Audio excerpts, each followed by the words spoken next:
शांति। 29 मार्च 2024 आज की साकार मुरली रंगीन बड़े बड़े अक्षरों में पढ़ें, सुने और मंथन करें। आज की मुरली का हम मंथन कर रहे हैं और रोजाना हम सवेरे 6 बजे, शाम को 4 बजे मुरली मंथन करते हैं। बाबा हमें कई दिनों से देख रहे हैं, बाबा मंथन करने के लिए हमें प्रेरणा भी दे रहे हैं कि आपको मंथन करना चाहिए। मंथन को भी बाबा आज हमें 2 प्रकार से देखेंगे, वो हम देखेंगे और आप भी इस मंथन के अंदर सहयोगी बन सकते हैं। आपके विचार भी हम सबको लाभान्वित कर सकते हैं। इसलिए बहुत ध्यान से मुरली को सुने, कोई भी बात ऐसी ना रह जाए जो हमें स्पष्ट ना हुई हो। किसी को भी कोई बात अस्पष्ट है तो पूछेगा, हम सभी मिलकर उसे स्पष्ट करने का प्रयास करेंगे और उसको भी स्पष्ट होगा और हमें भी स्पष्ट होगा। इसके साथ हम सहज राजयोग का भी मंथन कर रहे हैं। उसके लिए हम शाम को 5 बजे करते हैं। तीनों के लिए लिंक एक ही है और वो लिंक आपको यदि नहीं मिल रहा है तो इसी वीडियो के डिस्क्रिप्शन बॉक्स से ले सकते हैं, नहीं तो आप सामने व्हाट्सएप नंबर देख रहे हैं, लाइन पे चल रहा है और उस व्हाट्सएप नंबर पर आप लिख सकते हैं, हम आपके पास लिंक भेज देंगे। ओम शांति। आज की मुरली का सार बाबा ने आते ही आज की मुरली में बाबा ने कहा, इसलिए मैंने वहां बात नहीं की। मीठे बच्चे विचार सागर मंथन करो, करने की आदत डालो।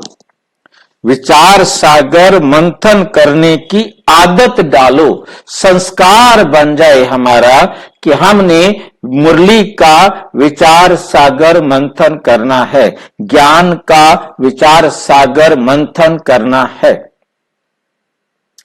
और आज जो बाबा विचार सागर मंथन के लिए कह रहे हैं वो है एकांत में सुबह सुबह विचार सागर मंथन करो। सवेरे सवेरे आपने एकांत में बैठकर विचार सागर मंथन करना है। ये मंथन क्या होता है और हम जो रोजाना मुरली मंथन करते हैं वो क्या है, इन दोनों में क्या अंतर है, इस बात को हमें बहुत ध्यान से समझना है। मुरली मंथन है बाबा के द्वारा जो हम मुरली सुन रहे हैं वो हमें समझ में आए, वो हमको समझ में आए तो हम समझो कि हम बाबा की मुरली का मंथन किया। और यदि हमको समझ में नहीं आई, मुरली को समझने के लिए ही हमने बहन जी से, भाई जी से, आपस में भाई बहनों से ज्ञान की मुरली की पॉइंट जो हमारे गले नहीं उतर रही, जो हमें हजम नहीं हो रही, उसके लिए हम क्या करें, आपस में बैठकर चर्चा करें। आपस में बैठकर चर्चा करें, ये बात हमें अपने आप को समझानी है, क्योंकि चर्चा करने से एक दूसरे से हमें वो बात समझ में आ जाएगी। अब हमें जो बात समझ में आ गई है वो अब हमने अपनी बुद्धि को बैठकर समझाना है। वो मन ने स्वीकार कर ली, मन ने सुन ली। जो पहली बार हमारे पास कोई बात आती है उसे मन ने ले लिया, अब इस मन से बुद्धि के पास ले जाना है। क्योंकि जो कुछ भी हमने कानों से सुना, मुख से सुना, आंखों से, मुख से बोला, आंखों से देखा, जो शरीर के द्वारा हमें प्राप्त होता है, तो कौन प्राप्त करता है उसे? कौन रिसीव करता है? आत्मा की भी कौन सी फैकल्टी? आत्मा में 3 चीजें। हाँ जी, मन में आता है भाई जी, फिर वो बुद्धि में आता है। हाँ, पहले मन, क्योंकि मन जो है वो शरीर और बुद्धि के बीच का मीडिएटर है। जो भी शरीर का संदेश है वो बुद्धि तक पहुंचाता है। जो कुछ भी हमने कानों से सुना वो मन को पता चला और उस मन ने बुद्धि को देना है। स्नेहा सिंह बोलो। भाई, जब तो कोई अच्छे कार्य के लिए सबसे पहले हम लोग को मन बनाना होगा, उसके बाद वो बुद्धि में जाएगा कि हमको ये कार्य करना है। क्योंकि कई बार बच्चे ना एग्जाम देने से पहले ही डर जाते हैं, हमको एग्जाम देना है, तो पहले उनके मन को मनाना होगा कि हाँ आप दे नहीं मेरे भाई, बात ध्यान, एक मिनट ध्यान दीजिए, क्योंकि ये मन और बुद्धि का खेल आपने अच्छी तरह समझना है, बहुत क्लियर समझना है कि मन हम आत्मा की आउटर लेयर है। ये समझते हैं? ये आपको समझ में आया है कि नहीं आया? जी, एक दिन आपने बताया था। तो वो याद रखना है कि मन जो है हम आत्मा की आउटर लेयर है, और आउटर लेयर जो है वो इस बॉडी के संपर्क में आती है। जब आउटर लेयर बॉडी के संपर्क में आती है तो वो बॉडी का जो संदेश है वो एकदम निष्पक्ष रूप से किसके पास पहुंचाती है? बुद्धि के पास। ये बुद्धि, आज मन का काम है कि जो कुछ भी संदेश चाहे कान से आए, आंख से आए, मुख से आए, शरीर के किसी भी अंग से आए, उसकी ड्यूटी है कि वे उसे कहां पहुंचाए? बुद्धि के पास पहुंचाए। जब हम यहां बैठकर ये मुरली का मंथन कर रहे हैं तो ये कौन ले रहा है? मन। क्योंकि ये मन ने बुद्धि के पास पहुंचाना है।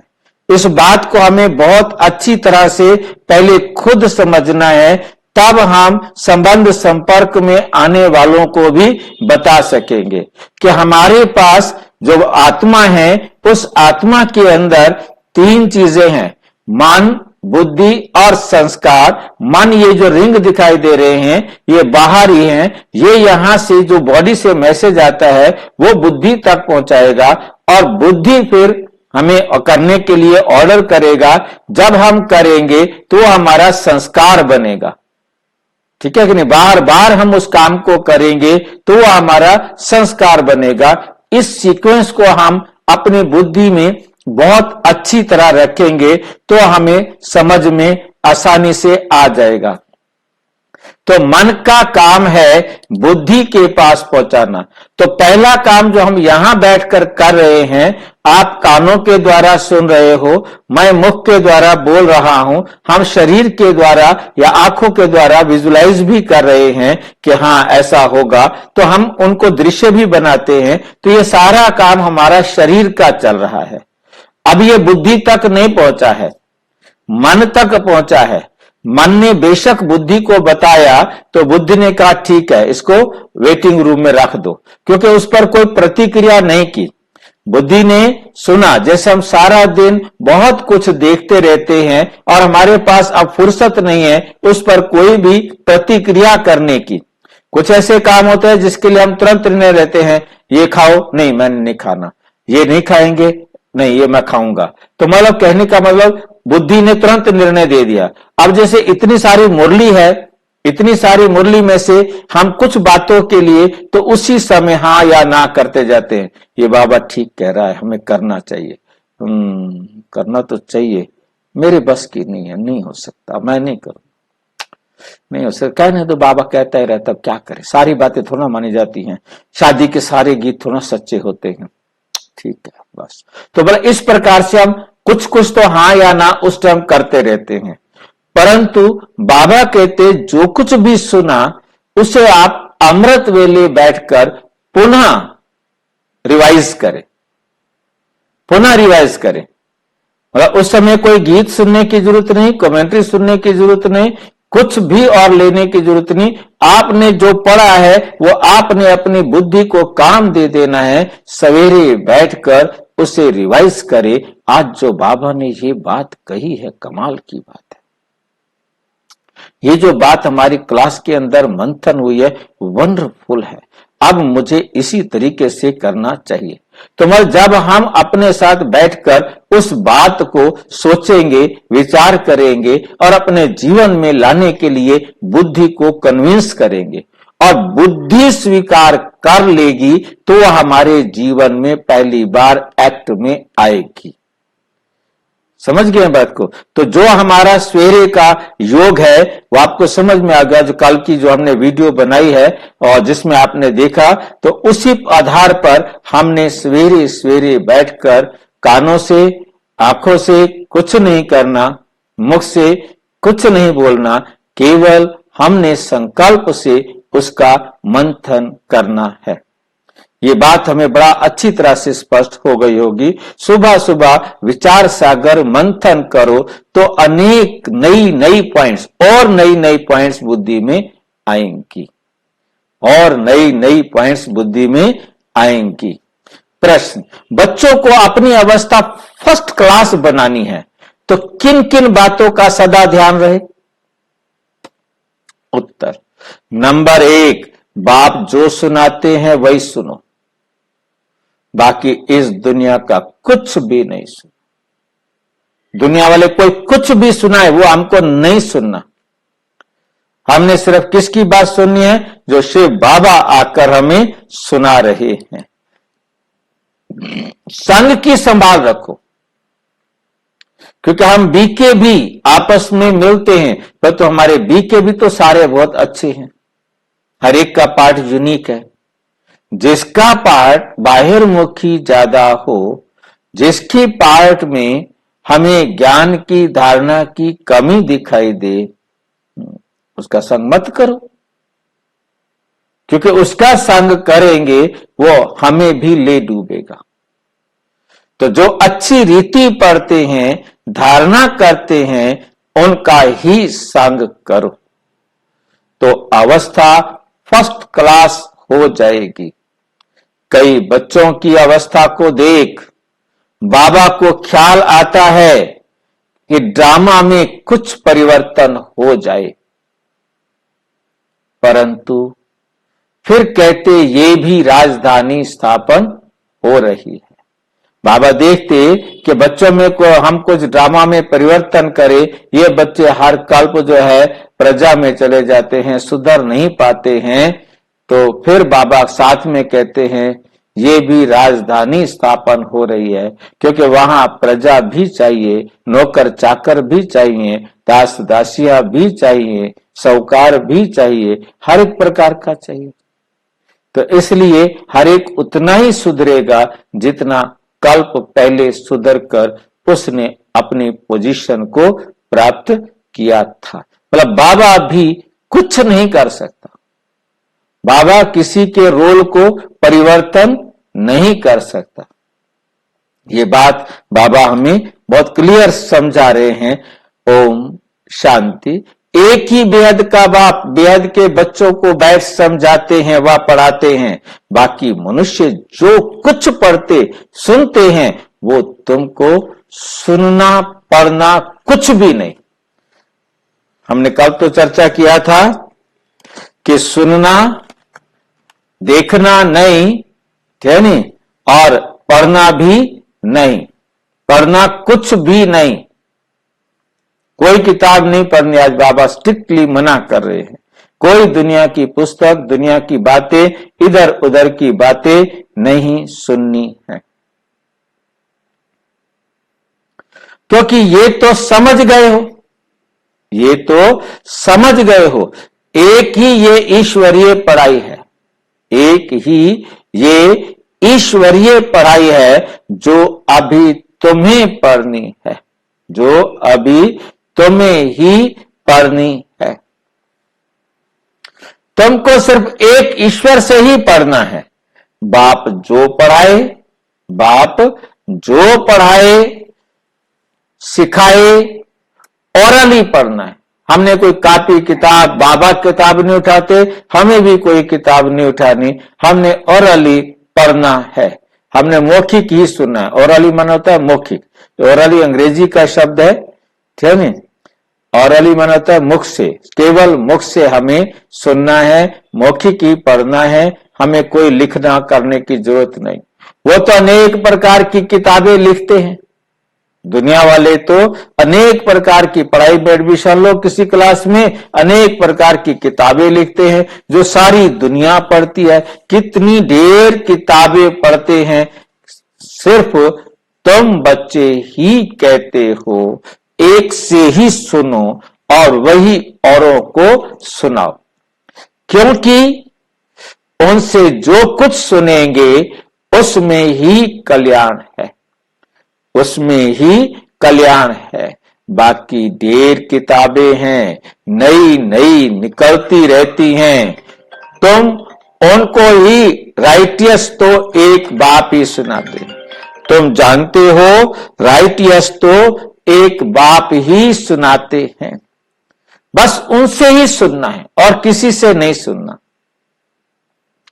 बाप तो बच्चों को बहुत थोड़ा समझाते हैं, उसको डिटेल में समझाकर फिर भी एक ही बात पर आ जाते हैं। भल मन मना भव अक्षर बाबा राइट कहते हैं। मन मना भव अक्षर बाबा क्या कहते हैं?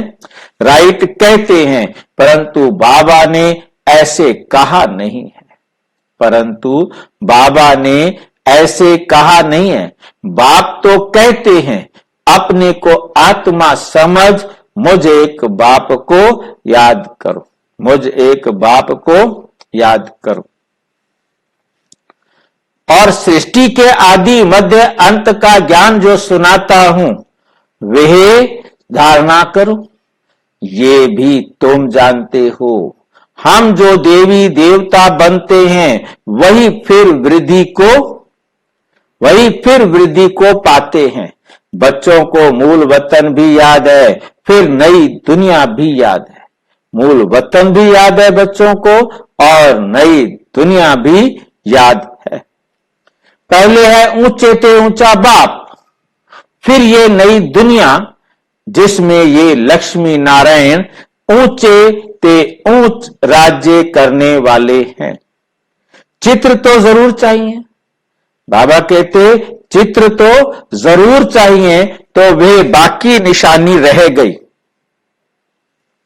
यही एक चित्र है, राम का भी है, परंतु राम राज्य को हेवन नहीं कहेंगे। राम राज्य को हेवन क्यों नहीं कहेंगे भाई? ये क्या हो गया आज बाबा को?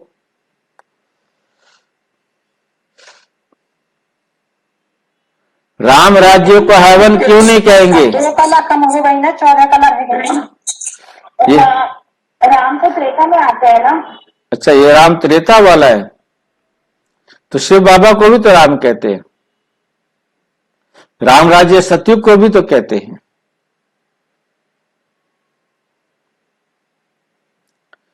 ये हमें बहुत ध्यान से समझना है ना कि शिव बाबा को भी तो राम कहते हैं ना। शिव बाबा ही तो आके राम राज्य की स्थापना करते हैं। फिर हमने त्रेता वाला राम क्यों लिया? चित्र तो जरूर चाहिए, तो वे बाकी। जी हाँ जी, त्रेता वाला राम तो था ही नहीं कहते हैं ना। और त्रेता वाला राम था ही नहीं, फिर ये कहां से आ गया ये राम? भाई एक्सप्लेन कीजिए ना, आप आगे बढ़ते जा रहे हैं। भाई जी, हाँ जी, भाई जी राम नहीं थे, पर लेकिन त्रेता में राम सीता को बोलते ही थे ना, नर और नारी को। हाँ, त्रेता में तो राम सीता, हर पुरुष राम होता है, हर स्त्री नारी होती है। वो सीता तो हम आत्मा ही हो गई, राम तो बाबा हो गए। तो वो नहीं नहीं नहीं नहीं भाई, नहीं नहीं, जब त्रेता युग आता है, हर जो सतयुग होता है तो हर नर नारायण, हर नारी लक्ष्मी होती है। जब त्रेता होता है तो नारायण राम बन जाता है और लक्ष्मी सीता बन जाती है। तो हर नर राम होता है और हर नारी सीता होती है। हम एक जन्म नर बनते हैं, एक जन्म नारी बनते हैं। किसी ने ठेका नहीं लेके रखा कि हमने हर जन्म में नर बनना है या हमने हर जन्म में नारी बनना है। ये तो हर जन्म के बाद हमको चेंज होना है। ज्यादा से ज्यादा 3 जन्म तक हम मेल मेल या फीमेल फीमेल रह सकते हैं, अदरवाइज तो हमको चेंज होना ही है। ठीक है कि नहीं? अब यहां पर क्या है, बाबा ने चित्र की बात ली है, ठीक है नहीं, क्योंकि ऊंचे ते ऊंचा बाप, फिर ये नई दुनिया जिसमें ये लक्ष्मी नारायण ऊंचे ते ऊंचा राज्य करने वाले हैं। चित्र तो जरूर चाहिए, तो वे बाकी निशानी रह गई है। बाकी आज दुनिया में क्या है, निशानी रह गई है, यही एक चित्र है, राम का भी है। भाई जी फिर उसका क्या था, जो आपने क्वेश्चन किया उसका आंसर क्या था? वही पर ही हूं मैं कि यही एक चित्र है, राम का भी है, परंतु राम राज्य को हेवन नहीं कहेंगे। ये जो राम लिया है, त्रेता वाला राम लिया है, राम का भी चित्र है। शिव बाबा का तो चित्र होता नहीं ना, इसलिए ये शिव बाबा के लिए नहीं है। ये राम त्रेता वाला राम के लिए है, परंतु दशरथ के बेटे राम के लिए भी नहीं है। ये बात भी हमको अपने अंदर समझनी है। ये शिव बाबा दशरथ सुत राम नहीं, ये त्रेता वाले राम सीता के लिए है। सभी नर राम और सब नारी सीता है, उनके लिए कहा है। वे है ही सेमी, त्रेता को क्या कहा जाता है, सेमी, आधा। अब ऊंच ते ऊंच बाप पढ़ा रहे हैं, इसमें किताब आदि की कोई जरूरत नहीं। ये किताब आदि कुछ भी चलनी नहीं है जो दूसरे जन्म में पढ़ सके। ये पढ़ाई इस जन्म के लिए ही है। ये अमर कथा भी है, नर से नारायण बनने की शिक्षा भी है, बाप देते हैं नई दुनिया के लिए। बच्चे 84 के चक्र को भी जान गए हैं।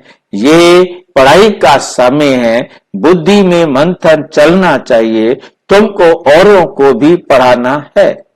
सवेरे उठ विचार सागर मंथन करना है, सवेरे ही विचार सागर मंथन अच्छा होता है। जो समझाने वाले होंगे उन्हों का ही मंथन होगा।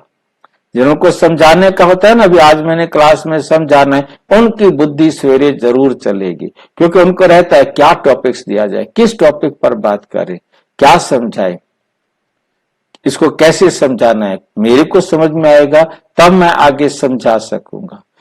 तो टॉपिक्स, पॉइंट्स आदि निकलती हैं। भक्ति की बातें जन्म जन्मांतर सुनी, ये ज्ञान जन्म जन्मांतर नहीं सुनेंगे। ये बाप एक बार सुनाते हैं, फिर ये नॉलेज तुमको भी भूल जाती, ये नॉलेज तुमको भी भूल जाती है। भक्ति मार्ग की कितनी किताबें हैं, विलायत से भी आती हैं, ये सब खत्म होने वाली हैं। जितनी भी किताबें आप देख रहे हो, ये सब क्या होने वाली हैं, खत्म होने वाली हैं। सतयुग में तो कोई किताब आदि की दरकार ही नहीं, ये सब हैं कलयुगी सामग्री। यहां जो कुछ तुम देखते हो, हॉस्पिटल, जेल, जज आदि, वह कुछ भी नहीं होंगे, हॉस्पिटल भी नहीं होंगे। कोई बीमार हो जाए तो वहाँ कोई बीमार जेल भी नहीं होगी, जेल भी नहीं होगी, कोई जज भी नहीं होगा, कोई गलती करेगा ही नहीं, जज की जरूरत ही नहीं जो वहां बैठ करके फैसला करे। कोई गलती करेगा तो जज फैसला करेगा ना। दुनिया तो यही है, परंतु नई और पुरानी में फर्क तो जरूर होगा ना।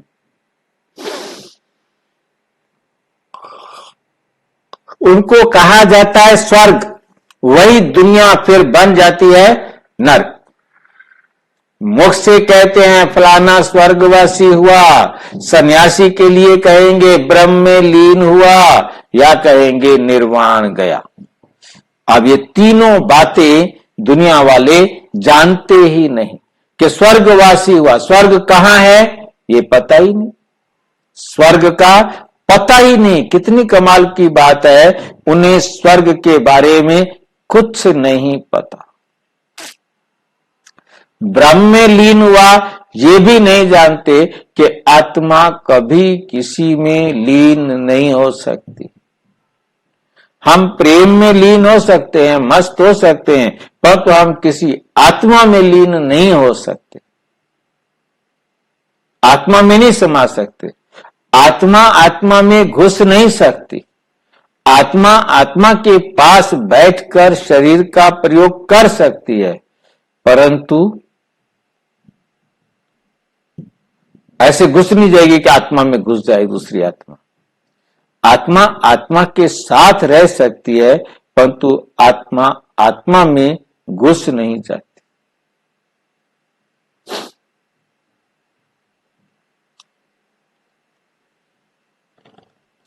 परंतु निर्वाण में कोई जाता ही नहीं। जब तक बाप ना आए कोई भी आत्मा परम धाम वापस जा नहीं सकती। तुम जानते हो ये रुद्रमाला कैसे बनी। रुद्रमाला रुद्रमाला भी 5-10 दिन पहले आया था, किसको याद है? रुद्रमाला जीव आत्माओं की माला। खिचड़ी बन गई। एक जना बोलो।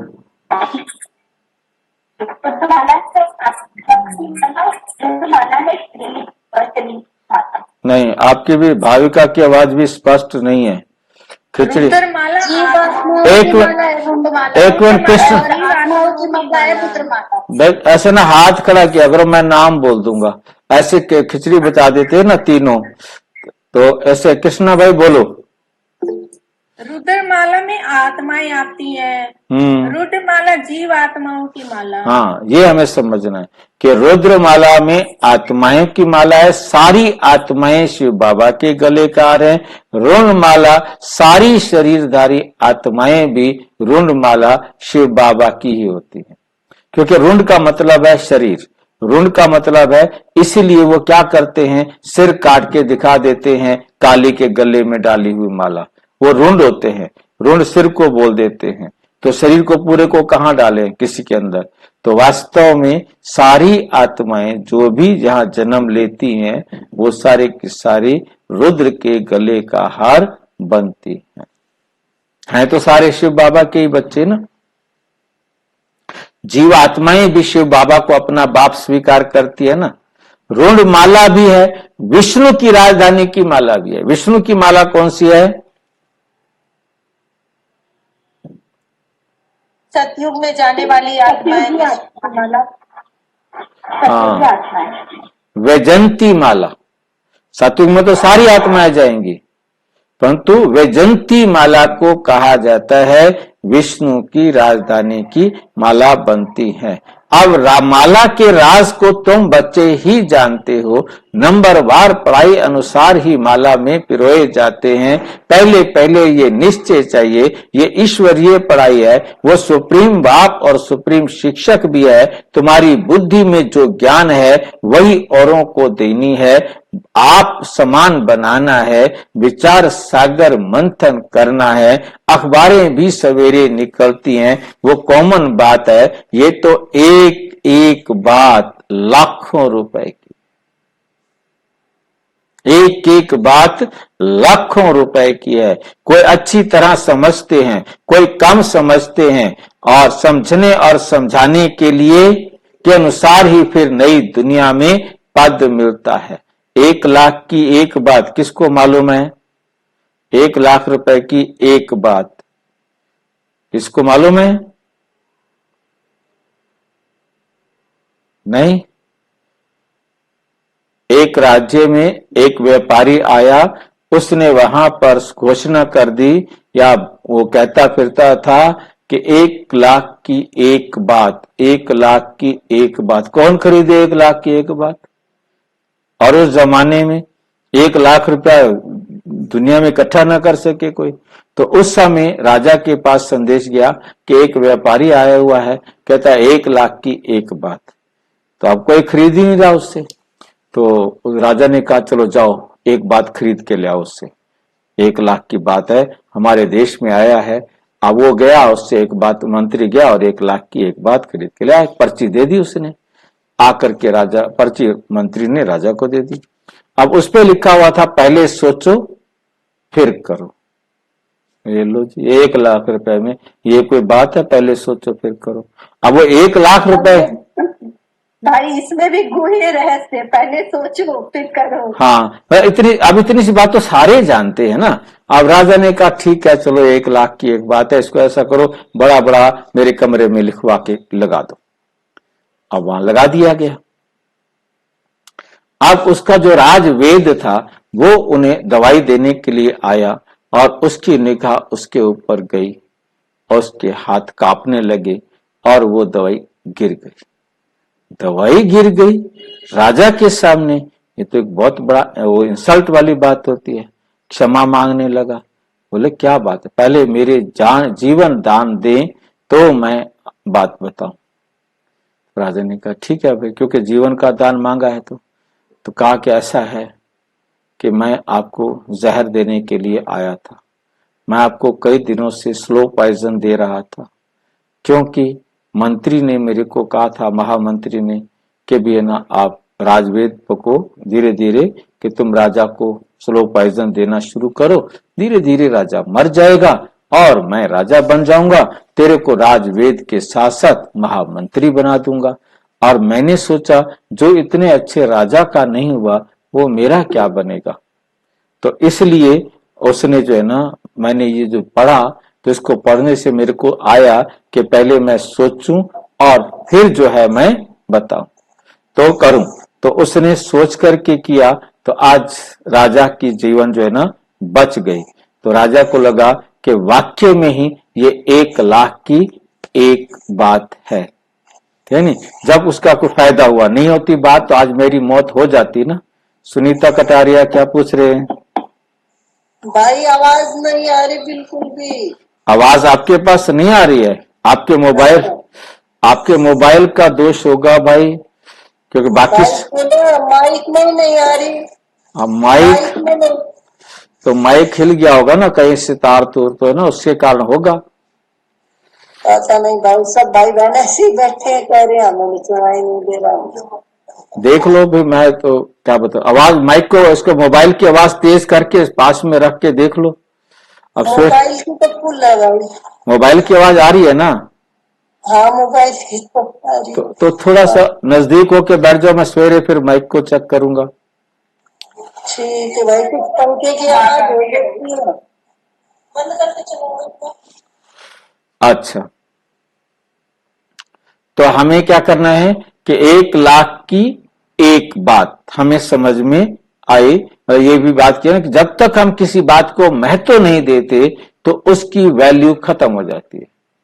हम जब बाबा की बात को भी महत्व देंगे कि ये शिव बाबा ने आके बताया है और हम उसे अपने जीवन में लेके आए, जब हम ये महत्व समझेंगे तब हम उसका लाभ उठा सकेंगे। तब वो जो है ना 1 लाख की एक बात होगी, नहीं तो वो नहीं हो सकती।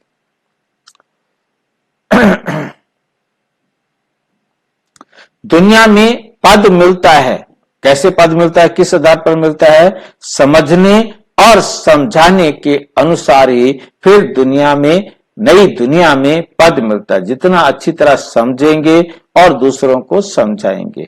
विचार सागर मंथन करने में बड़ा एकांत चाहिए। राम तीर्थ के लिए बताते हैं, जब लिखता था तो चेले को कहा 2 मील दूर हो जाओ, नहीं तो वाइब्रेशन आएगा। तुम अब परफेक्ट बन रहे हो, सारी दुनिया की है डिफेक्टेड बुद्धि। तुम उस पढ़ाई से ये लक्ष्मी नारायण बनते हो, कितनी ऊंच पढ़ाई है, परंतु नंबरवार बिठा नहीं सकते। पिछाड़ी में बैठने से फंक हो जाएंगे। पिछाड़ी में बैठेंगे, जब पीछे से दूर जाकर बैठेंगे, पिछाड़ी में पीछे किसी को बिठाया जाए तो वो समझता है मेरी बेइज्जती है, मेरे को पीछे बिठाते हैं क्लास में, आगे आगे नहीं बिठाते हैं। गुटखा खाएंगे, अंदर ही अंदर परेशान होंगे, वायुमंडल खराब करेंगे, बाहर निकल कर उसको बताएंगे बहन जी पता नहीं क्या समझती है, मेरे को पीछे बिठाती है, हमें आगे नहीं बिठाती, हमें कुर्सी पर नहीं बैठने देती, हमें नीचे बिठा देती है। गुटखा खाएंगे मतलब परेशान हो जाएंगे, यहाँ गुटखा का अर्थ है परेशान हो जाएंगे, वायुमंडल खराब करेंगे। यूं तो ला कहता है नंबरवार बिठाना चाहिए, परंतु इन सब बातों को। गुड़ जाने गुड़ की गोथरी जाने, गुड़ जाने गुड़ की गोथरी जाने, और कोई जान नहीं सकता। ये है ही ऊंच नॉलेज। तुम्हारी अलग अलग क्लास तो नहीं कर सकते कि ये पहली क्लास वाले बच्चे हैं, ये मध्यम क्लास वाले बच्चे हैं, ये सीनियर बच्चे हैं, ऐसे सबके अलग अलग क्लास तो नहीं कर सकते ना। वास्तव में तुमको क्लास में इस तरह बैठना चाहिए जो अंग से अंग ना लगे, मतलब इतना आराम से खुले खुले बैठो कि एक का शरीर दूसरे के शरीर को टच ना करे।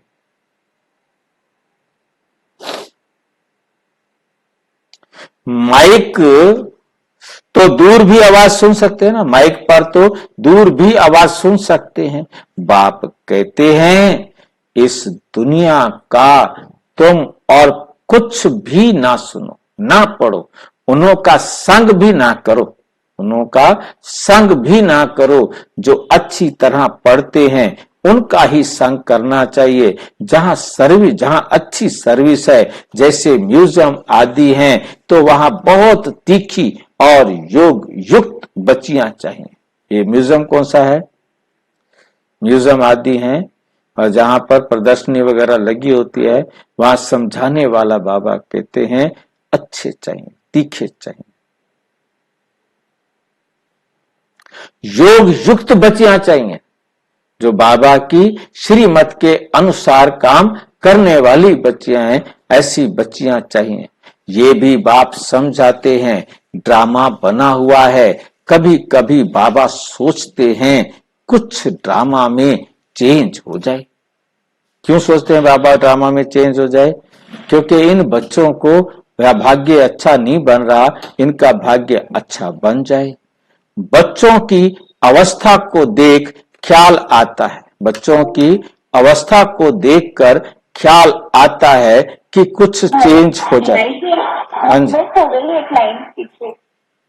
पीछे में मिस हुई आपकी लाइन, चलो देखते हैं।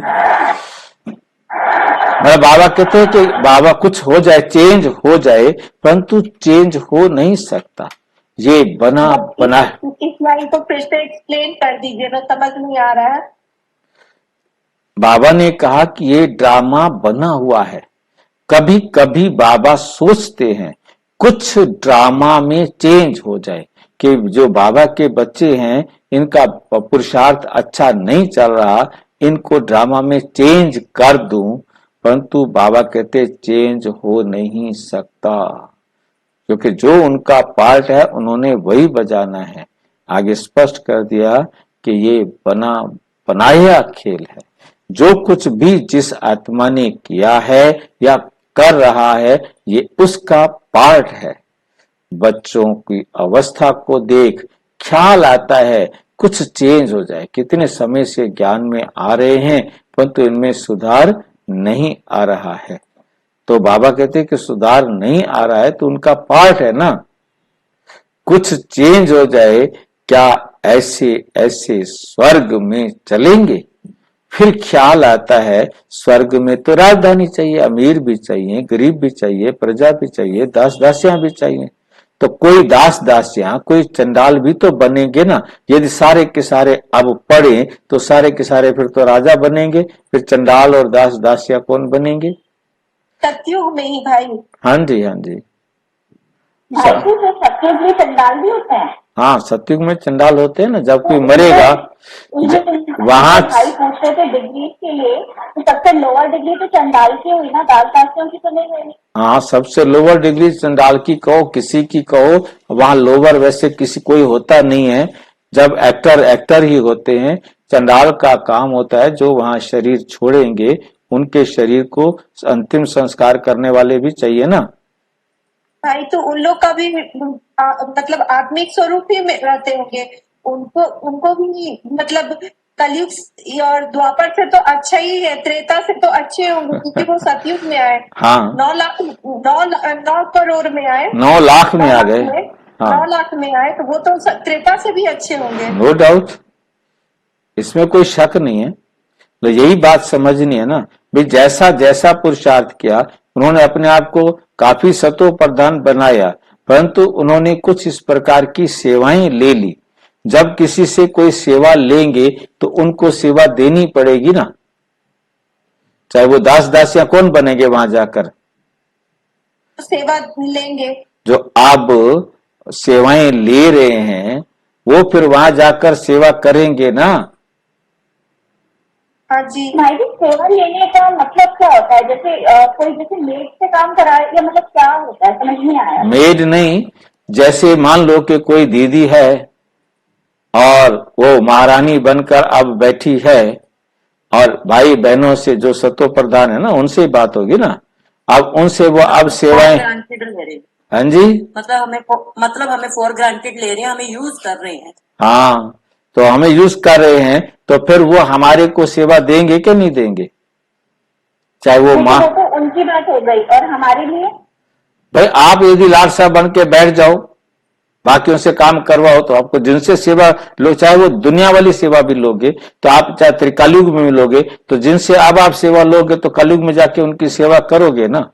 द्वापर वाली सेवा लोगे तो द्वापर में जाके उनकी करोगे ना। भाई जी, इसमें जो परिवार के सदस्य हैं उनसे भी अगर कुछ हेल्प लेते हैं तो वो भी तो सेवा में चलाएंगे। देखो, आप परिवार वालों से हेल्प ले रहे हो, परिवार वाले आपकी हेल्प क्यों कर रहे हैं? क्योंकि हेल्प दी हुई है हमने। हाँ, आपने दी हुई है, अब आप ले रहे हो, फिर आप क्या करोगे? उनको दोगे कि नहीं दोगे? फिर देनी मतलब पड़ेगी। हम जानबूझ के ना करें ना कि हमारा शरीर चलता है फिर भी हम कहें चाय ले आओ, कपड़े रख दो, नहाना है, मतलब हम ऑर्डर ना भाई जी, अभी तो हम सेवा भाई, ले रहे हैं, सेवा ले आप रहे हैं। अब आपके ऊपर आपके परिवार वाले ऑर्डर चलाते हैं ना, चलाते हैं, बहुत चलाते हैं। वो चलाते हैं ना। क्यों चलाते हैं आपके ऊपर? क्योंकि आपने चलाया हुआ है। तो भाई जी इसका मतलब हम हाँ आर्डर न चलाए उन पे। देखो, मर्जी है आपकी, आर्डर चलाओगे। अब आप आर्डर चला लो, आप किसी से ले लो, आपको देना तो पड़ेगा ही। किसी आदमी को नहीं चाहिए। भाई जी जैसे कि बच्चों को थोड़ा बहुत कहना ही पड़ता है, ये काम करो, तो ये काम नहीं कराना चाहिए उनसे। इसको जो है ना, आज के हम क्वेश्चन में विशेष रूप से, आज का टॉपिक हमारा यही है, तो उस टॉपिक को हम वहां पर ज्यादा डिटेल में समझने का प्रयास करेंगे। आज का जो कोर्स का टॉपिक है वो यही है। ड्रामा। मेरे को तो लगता है फीमेल बनती है इसीलिए सेवा देने के लिए। तो आप मेल बन के सेवा ली थी ना?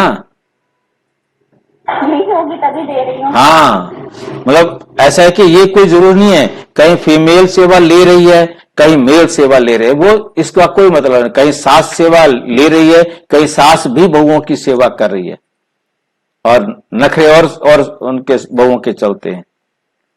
मतलब इसका ये कोई मतलब नहीं है, कोई भी कहा ननद सेवा कर रही है, कहा ननद सेवा ले रही है, मतलब इसका कोई मतलब नहीं है। बात सिर्फ इतना है, मैंने जिसको जो दिया है मैंने उस आत्मा से वो लेना है, बस। बात खुशी देगा बस। खुश रहेंगे, खुशी से देंगे तो आप खुशी से मिलेगी। आप यदि रो के देंगे तो वो भी आपको रो रो करके दे देंगे। भाई जी मेरा भी एक प्रश्न है, पूछ लूं? ऐसा कि कर्मों की गति पर है, तो क्वेश्चन आज मैंने टॉपिक ही हमारा जो है ना कर्मों की गति का है, उसमें ठीक है, क्लास में पूछ लेंगे अगली हाँ, क्लास में। ठीक है। ड्रामा में कुछ चेंज नहीं हो सकती, ये याद रखिए, ड्रामा में कुछ चेंज नहीं हो सकती। भगवानोवाच ये ड्रामा बना हुआ है, इसको मैं भी चेंज नहीं कर सकता हूं। भगवान के ऊपर तो कोई भी है नहीं। मनुष्य तो कह देते हैं, क्या कह देते हैं, भगवान क्या क्या नहीं कर सकता, परंतु भगवान खुद कहता है मैं कुछ नहीं कर सकता हूं, ये बना बनाया खेल है, विघ्न पड़ते हैं, कुछ भी नहीं कर सकते। ड्रामा में नूंद है, मैं क्या कर सकता हूं। बहुत बच्चियां पुकारती हैं हमको नंगन होने से बचाओ। अब बाप क्या करेंगे? बाप सिर्फ कह देंगे ड्रामा की भाभी, जो होना था वही हुआ, मैं क्या करूं। मतलब बाबा कुछ बचाएगा नहीं, ये तो बना बनाया ड्रामा है। ऐसे मत समझो कि भगवान की भाभी, मेरी भाभी नहीं कहना, किसकी भाभी? ड्रामा की भाभी। मैं कुछ नहीं करता हूं, मैं ना किसी को दुख देता हूं ना किसी को मैं सुख देता हूं। भगवान के हाथ में होता तो समझो कोई अनन्य, अनन्य माना विशेष बच्चे, शरीर छोड़ देते हैं, उनको भी बचा लेता। कहता नहीं, अब इसको नहीं मरने देते। परंतु वो किसी को बचा नहीं सकता, किसी को रोक नहीं सकता। ऐसे बहुतों को संशय आता है, भगवान पढ़ाते हैं। अगर भगवान के बच्चे हैं तो क्या भगवान भी अपने बच्चों को नहीं बचा सकते? ये प्रश्न बीके पूछते हैं हमारे से। ये प्रश्न बीके पूछते हैं कि हम बाबा के बच्चे हैं। मेरे पति ने मेरे साथ वाले कमरे में, मैं योग में बैठी हुई थी और साथ वाले कमरे में उन्होंने फांसी लगा ली। मेरे को बाबा टच नहीं कर सकता था। मैं बाबा के कमरे में बैठी थी, बाबा के पास बैठी थी, इतना भी बाबा मेरे को नहीं कर सकता था। मैं उसको बचा लेती। कहते हैं ऐसे साधु लोग तो किसके प्राणों को बचा सकते हैं? प्राण फिर से आ जाते हैं, चिता से भी उठ जाते हैं, फिर कहेंगे ईश्वर ने लौटा दिया, काल ले गया, उस पर प्रभु ने रहम किया। बाप समझाते हैं जो कुछ ड्रामा में नूंद है वही होता है। बाप भी कुछ नहीं कर सकता। ये बात बहुत अच्छी तरह बुद्धि में रखनी है। बाप भी कुछ नहीं कर सकता। इसको कहा जाता है ड्रामा की भाभी। इसको कहा जाता है ड्रामा की भाभी। मतलब बाबा को भी हमने कुछ नहीं कहना, कोई कंप्लेन नहीं करनी बाबा से रिक्वेस्ट भी नहीं करनी कि बाबा ये कर दो। वो कुछ कर ही नहीं सकता, उसको क्या फायदा रिक्वेस्ट करने का? जो होना है वो तो होना है ना। फिर हम उसको रिक्वेस्ट क्यों करें? हम उसको कहें क्यों करने के लिए? करेगा ही नहीं, वो सुनेगा ही नहीं। तो ड्रामा का अक्षर तुम जानते हो। वो कहेंगे जो कुछ होना था हुआ, फिक्र काहे का? तुमको बेफिक्र बनाते हैं। सेकंड बाय सेकंड जो कुछ होता है ड्रामा ही समझो। आत्मा ने शरीर छोड़ जाकर दूसरा पार्ट बजाया, अनादि पार्ट को तुम कैसे फेर सकते हो? माल भल अभी थोड़ी कच्ची अवस्था है, थोड़ा बहुत विचार आ जाता है, परंतु भावी कुछ कर नहीं सकते। होनी कुछ नहीं कर सकते। लोग भल क्या क्या भी कहें, परंतु हमारी बुद्धि में ड्रामा का राज है, पार्ट बजाना है। फिक्र की बात नहीं। जब तक कच्ची अवस्था है, थोड़ी बहुत लहर आती है। इस समय तुम सब पढ़ रहे हो, तुम सब देहधारी हो, मैं एक विदेही हूँ, सब देहधारियों को सिखलाता हूँ। बाप समझाते हैं कोई कोई समय तुम बच्चों को, फिर ये ब्रह्मा भी बैठ समझाते हैं। ये बाप का पार्ट और प्रजापिता ब्रह्मा का पार्ट वंडरफुल है। ये बाप विचार सागर मंथन कर तुमको सुनाते रहते हैं, तुमको सुनाते रहते हैं। कितनी वंडरफुल नॉलेज है, कितनी बुद्धि चलानी पड़ती है। बाबा का विचार सागर मंथन सुबह को चलता है। कौन से बाबा का? ब्रह्मा बाबा का। तुमको भी ऐसा बनना है जैसा टीचर, तुमको भी ऐसा बनना है जैसा टीचर। फिर भी फर्क तो जरूर रहता है। टीचर स्टूडेंट को कभी 100 मार्क्स नहीं देगा। टीचर कभी भी स्टूडेंट को 100 नंबर नहीं देगा, कुछ कम देंगे। वे है ऊंचे ते ऊंचा, हम है देहधारी, तो बाबा मिसल 100% कैसे बनेंगे? 100% कैसे बनेंगे? ये बड़ी गुह्य बातें हैं। कोई तो सुनकर धारण करते हैं, खुशी होती है। कोई कोई कहते हैं बाबा की तो एक ही वाणी चलती है, हर रोजाना वही बातें रिपीट होती रहती हैं। अब कोई नए नए बच्चे आते हैं तो मुझे पहली पॉइंट उठानी पड़ती है ना। कोई नई पॉइंट भी निकल आती है। औरों को समझाने के लिए बच्चों को फिर भी बाप को मदद करनी पड़ती है। मैगजीन निकालते हैं, कल्प पहले भी ऐसा लिखा होगा। अगर अखबार निकाले तो उस पर बहुत ध्यान देना पड़े। ऐसी कोई बात ना हो जो मनुष्य पढ़कर नाराज हो जाए। मैगजीन तो तुम पढ़ते हो, कोई कच्ची पक्की बात होगी, कहेंगे अब तक संपूर्ण नहीं बने हैं। एक्यूरेट 16 कला संपूर्ण बनने में समय तो लगता है। अभी तो बहुत सर्विस करनी है, बहुत प्रजा बनानी है। ये भी बाप ने समझाया है। अनेक प्रकार की मार्क्स हैं, कोई निमित्त हैं बहुतों को ज्ञान लेने के लिए, बहुतों को ज्ञान लेने के लिए प्रबंध करते हैं तो उनको भी फल मिलता है। मतलब कोई ना कोई ऐसी विधि बनाते हैं जिससे अनेक आत्माओं को ज्ञान मिल सके। अब तो पुरानी दुनिया ही खत्म होनी है, पुरानी दुनिया भी क्या होनी है, खत्म होनी है। यहाँ है अल्पकाल का सुख। बीमारी आदि तो सबको होती रहती है, बीमारी आदि तो सबको होती है। बाबा सब बातों का अनुभवी है, दुनिया की बातें भी समझाते हैं। बाबा ने कहा था अखबार व मैगजीन में वंडरफुल बातें लिखो जो समझें कि ब्रह्मा कुमारियों ने ये बात बिल्कुल ठीक लिखी है। ये लड़ाई 5000 वर्ष पहले हूबहू लगी थी, हूबहू 5000 साल पहले लगी थी। कैसे? ये आकर समझो, तुम्हारा नाम भी होगा, मनुष्य सुनकर के खुश भी होंगे, बहुत बड़ी बात है। परंतु जब किसकी बुद्धि में बैठे, जब किसी की बुद्धि में बैठे, जो लिखते हैं उनको फिर समझाना भी है। समझाना नहीं आता होगा इसलिए फिर लिखते भी नहीं हैं। जिनको समझाना नहीं आता वे फिर लिखते नहीं।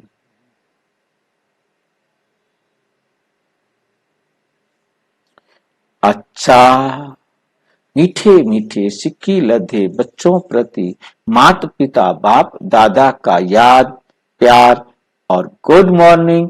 रूहानी बाप की रूहानी बच्चों को नमस्ते। हम रूहानी बच्चों की रूहानी बाप दादा को नमस्ते नमस्ते नमस्ते। धारणा के लिए मुख्य सार नंबर 1, एक बाप जो सुनाते हैं वह पढ़ाते हैं वही सुनो वह पढ़ो, बाकी कुछ भी पढ़ने की सुनने की दरकार नहीं। संग की बहुत बहुत संभाल रखो।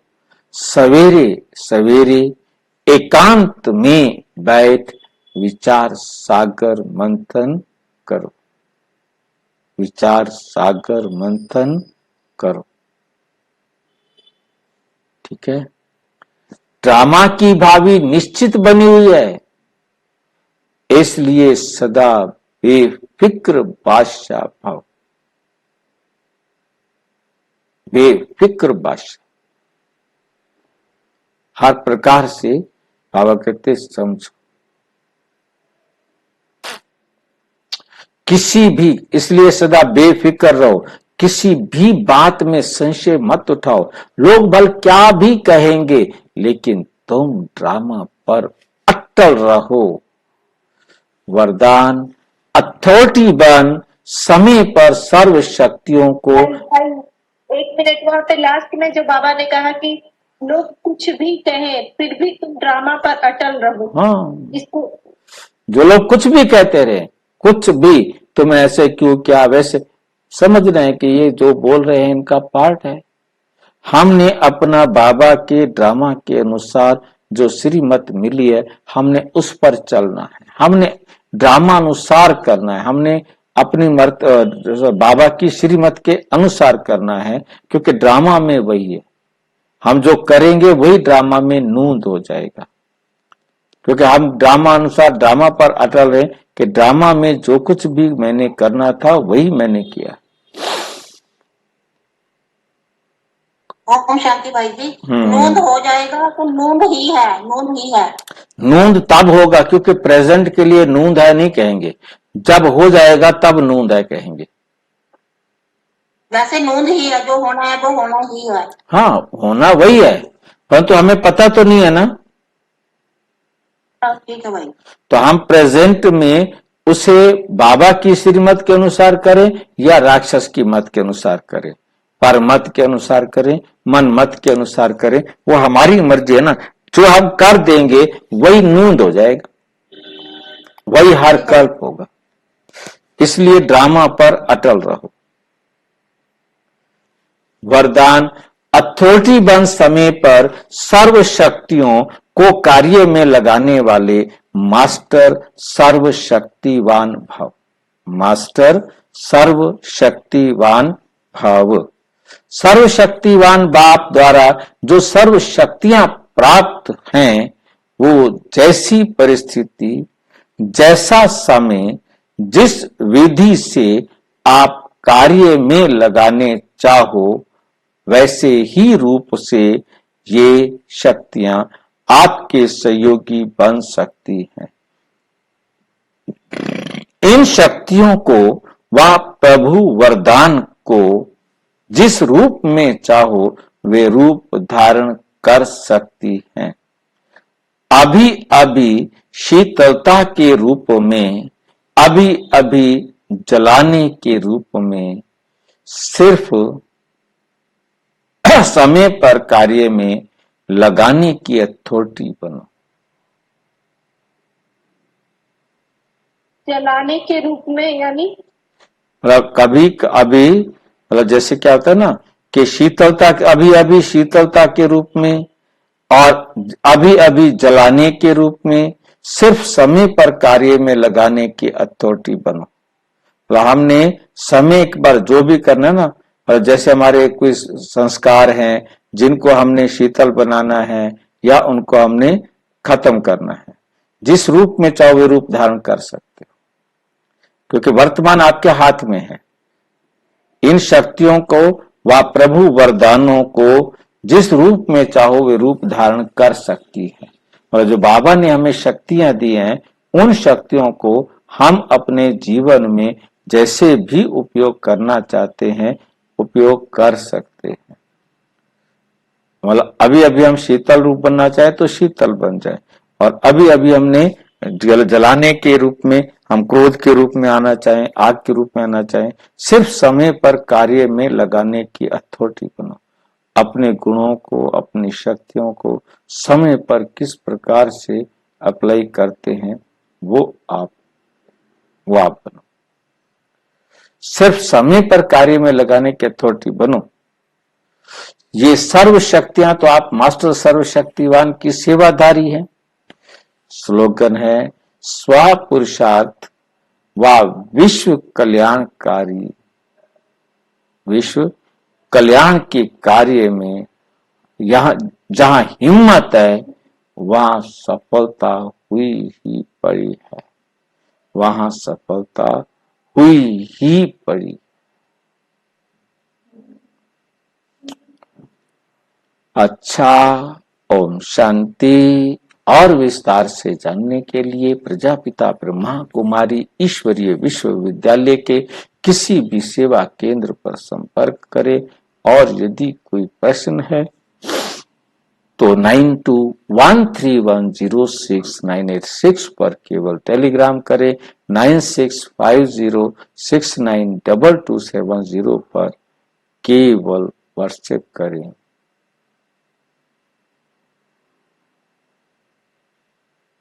अच्छा, ओम शांति।